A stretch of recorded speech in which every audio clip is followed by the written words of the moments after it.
Hi, everyone. This is for our module 4, lesson 3.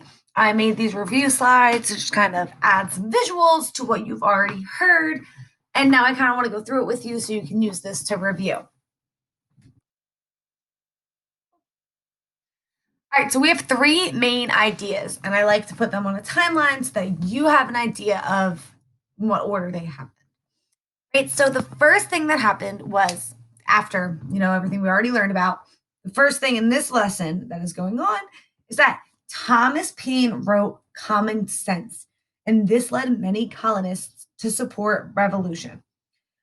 We learned about 2 Thomases in this section.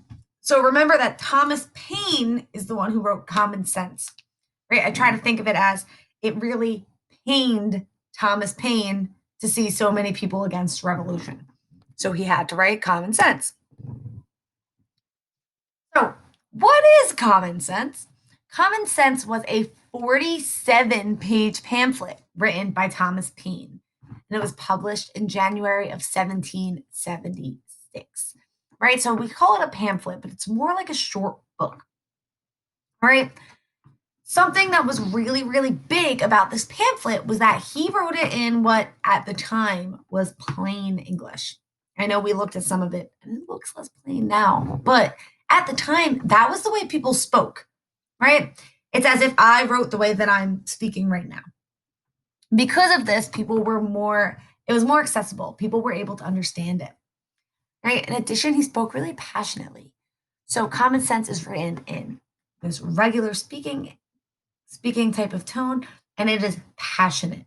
I am not exaggerating to you when I say Common Sense says, pretty much says, if you want to make peace with Britain, I think you're a bad person, right? Like he just goes for it. So, what he talks about in this 47-page pamphlet, Common Sense, Thomas Paine says we need to, 1, separate from Britain. 2, we need the citizens to help make the laws, not kings or monarchs. 3, we need economic freedom and the right to military self defense. All that means is that they should be able to trade with people who aren't England and have their own military. And 4, he cried out against tyranny. All right, tyranny is just a fancy word for a government that is abusing their power. So, for example, the king. Okay? So, to wrap up that whole spiel, Thomas Paine wrote a 47-page pamphlet called Common Sense. Common Sense was written in plain, easy to read English and very passionately. What the pamphlet called for was mainly a separation from Great Britain so that the colonies could form their own government. All right, next, the colonists had to choose sides when independence was declared. So, when we finally reached the point where everyone's like, okay, we probably should try to declare our own independence, right? And they start writing the Declaration of Independence.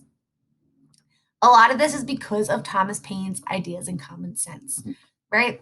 That pamphlet sold hundreds of thousands of copies, and this made a lot of people start supporting declaring independence from Britain.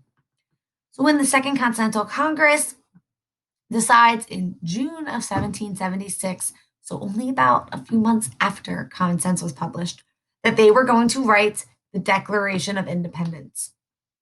All right, this is our second Thomas now. Thomas Jefferson was the one who was the main author of the Declaration of Independence. Okay, so Thomas Jefferson was the main author, and this was pretty much just a really long document announcing to Britain that we are done and we are going to become our own country. All right, this was approved on July 4th, which is why we celebrate the 4th of July as like America's birthday, right? When we get to be our very own country.